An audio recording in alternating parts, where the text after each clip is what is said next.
Saint Monica. Monica was born into a Christian family in the North African town of Tagaste in about the year 332. It is assumed by the status of her future spouse that her family was prominent in her small town and moderately well off, although not wealthy. Even as a child, she was known for her prayers, sometimes sneaking away from home to the local church or getting up at night to pray. Knowing this background of prayer, it may be surprising to learn that she had a brush with alcoholism as a girl. It was her duty each day to go down to the cellar and retrieve the wine for the family's meal. She began to sip the wine. At first, she did not like the taste, but as her habit grew, so did her tolerance, and eventually she was drinking entire cupfuls. On one of these occasions, she was in an argument with a household slave, which apparently became heated. In anger, the slave confronted Monica about her drinking habit. Monica recognized the truth and was convicted, immediately changing her ways. Because of this experience, Monica is known as the patron saint of alcoholics. When she was old enough, her family arranged her marriage to a local man named Patricius, who according to custom would have been many years her senior. Patricius, who was not a Christian, held an official civil position in their community. He also possessed a violent temper and was known to cheat on his wife. In a context where straying husbands and spousal abuse were accepted, Monica is praised for pacifying her husband and advising other young wives to do the same. While these accounts reveal the appalling status of women living in her time and culture, they also reveal a woman who has the strength and wisdom to navigate difficult circumstances. These experiences contributed to her also being known as the patron saint of married women. Monica and Patricius had 3 children, 2 boys, Augustine and Navigius, and a girl, possibly named Perpetua.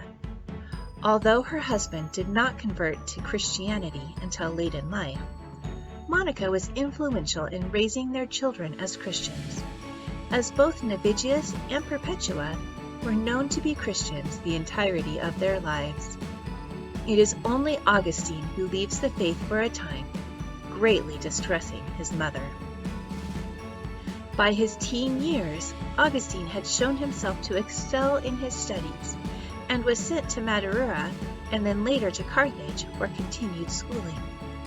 It is during these years that Augustine falls away from his faith, and Monica begins tearfully praying for his return to Christianity.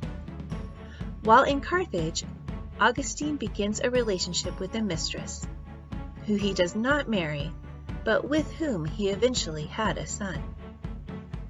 This relationship lasted for 15 years. He also joined a religious group called the Manichaeans. When he returned home spouting Manichaean philosophies, Monica decided there was no place for those ideas in her house, her husband having since passed away, and refused to let Augustine stay with her. However, she had a dream that assured her of his eventual conversion and relented. It is also during this time that she visited an unnamed bishop, begging him to convince her son to return to Christianity. She was so persistent in her request that, as quoted from Augustine's Confessions, the bishop, losing patience, said, "Go your way. As sure as you live, it is impossible that the son of these tears should perish." While Monica took great comfort in these words, she continued to persevere in her praying and tears. She is so well known for this that, as the ancient ascetic authors often referred with admiration to what was known as the gift of tears, it is generally acknowledged that Monica had this gift, and the bishop's words have become a well-known adage associated with this saint. Augustine's career as a teacher in rhetoric advanced to the point that he eventually gained a respected teaching post in Rome. Monica was in dread of his living in such a degenerate city, fearing he would fall even further away from the Christian faith.